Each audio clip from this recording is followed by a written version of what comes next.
I'm Julie Borston here at Culver Studios with Mike Hopkins, the head of Amazon Prime Video and MGM Studios. Mike, thanks so much for having this conversation with us today. For being here. So I want to start off with this question of how Amazon Prime Video is different from some of the other players.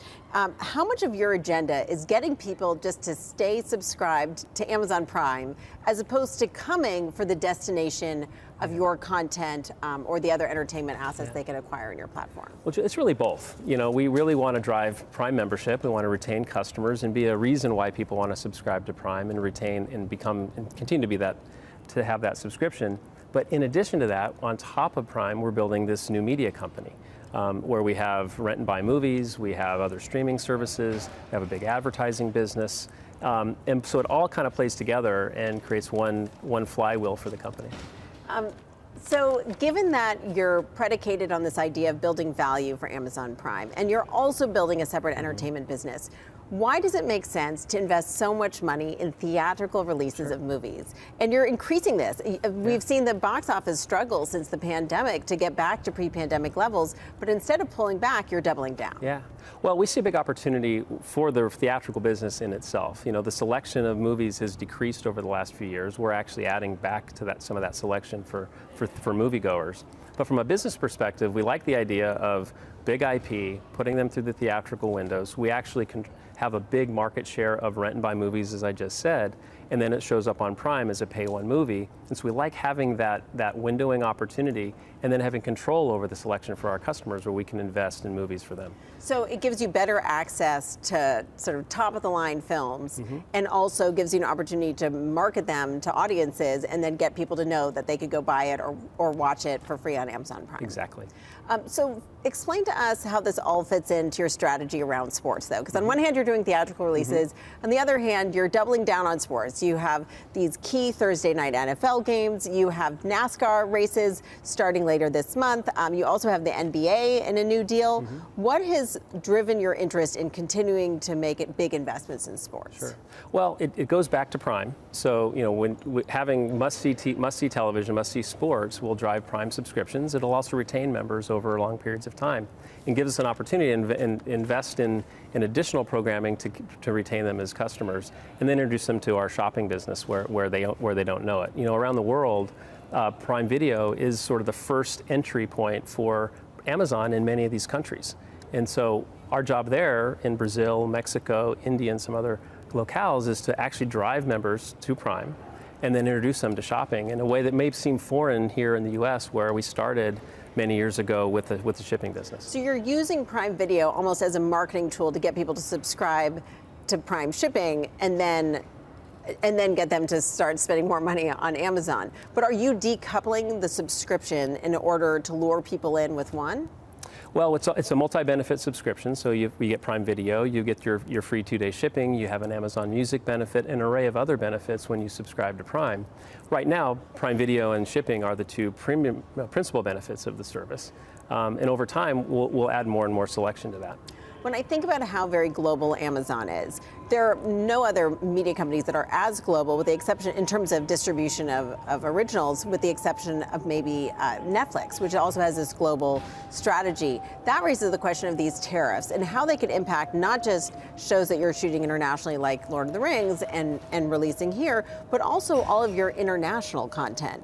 Are you concerned about these potential tariffs or these suggested tariffs really putting a damper on the global nature of your business? Yeah.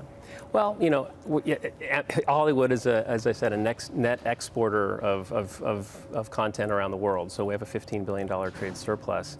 We'll see what happens. It's really too early to tell where this is going to land.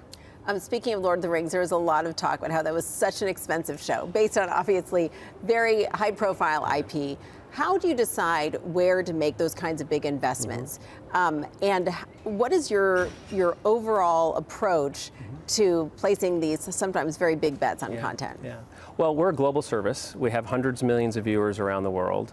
So we have to be broad in many ways, but then also we have to be somewhat niche in certain aspects as well. So we're doing about 240 different local originals in different languages around the world, whether it's TV or film. And then we've got our broader selection. So it really just depends on the strategy in each country. But as to the larger ones, they really do need to, we believe, need to translate around the world and reach a lot of people. So that's why Lord of the Rings, Fallout, Reacher, The Boys, some of these larger shows, all are unique and different, but the one thing that they have in common is that they are broad and they'll reach a lot of people. Broad appeal. Yeah. I want to make sure we really dig into the ad business, because you have your big upfront next week, which is about showcasing not just the content, but also the ad tools. Walk us through this idea of shoppable ads. And whether it's going to actually make a big difference in terms of your ad business. Because I know shoppable ads is something we've been talking about for a decade. Well, shoppable ads probably will have a long journey to get there. So we've been talking about it for, I can remember 25 years ago talking about it at cable shows, right? So it's a long journey there, but we finally have this technology where it's a one-to-one stream. You can have two-way communication, so you can click and buy from our app virtually anything. And so we're trying to get really smart about knowing the customer, what the propensity is to buy a certain item, and is there a smart way to show that item to them in a way that doesn't interrupt programming.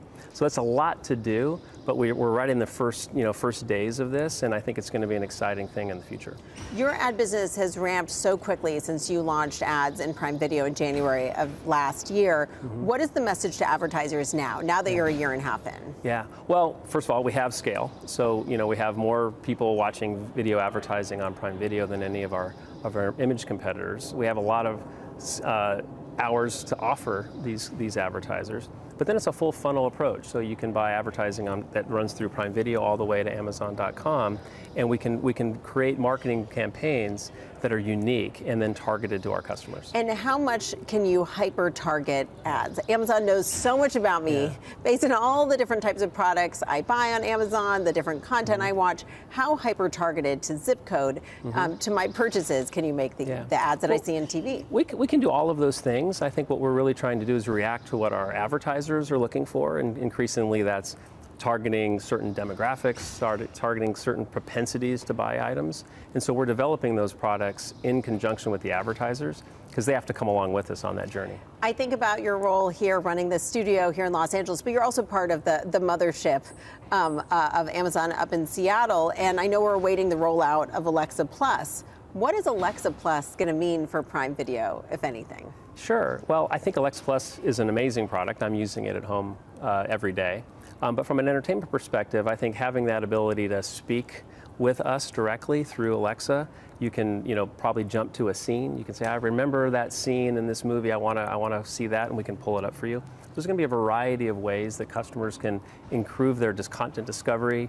We'll learn more about what their tastes are and be able to deliver them more personalized programming. And just a final question, as you think about the parts of your business that are not changing, like making a movie, right? Maybe with more high-end tools, but you're still going to be distributing it to movie theaters. What are the parts that are going to change the most? How different will the consumer business, the consumer experience be on Amazon Prime in a year or two than it is now, and how much will AI impact it? Well, I think every team at Amazon is developing tools using AI. I think it's going to become something that will be sort of pervasive in our product and our experiences, but it'll make the product better.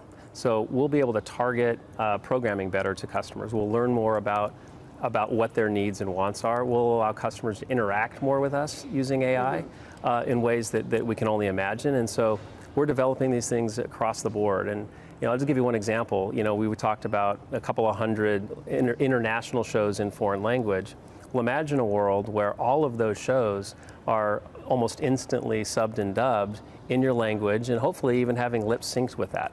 So the utility of programming will just be sort of a multiplying effect on how people will consume it. And I think that's going to be a net positive for customers. Yeah, it's fascinating to think about the power of AI to do that. And I know we are out of time, but a final question about James Bond. Because you've recently not only reorganized the studio, but you've gotten more clarity on how to move forward with the James Bond franchise. What can you tell us about the future of James Bond here at Amazon and MGM? Yeah. It's super exciting. It's one of those characters it's been 60 years of filmmaking. A lot of respect for everything that's come before. What we're gonna do. We're excited about the two producers, Amy Pascal and David Heyman, that we have working on it today. It's still early days, but we're excited to get into it and looking forward to bringing the next wave of Bond films to the consumer. I'm very, very much looking forward to that as well. Mike Hopkins, head of Amazon Prime Video and MGM Studios, thanks so much for joining us here and having us on your lot here at Culver Studios. Thank you.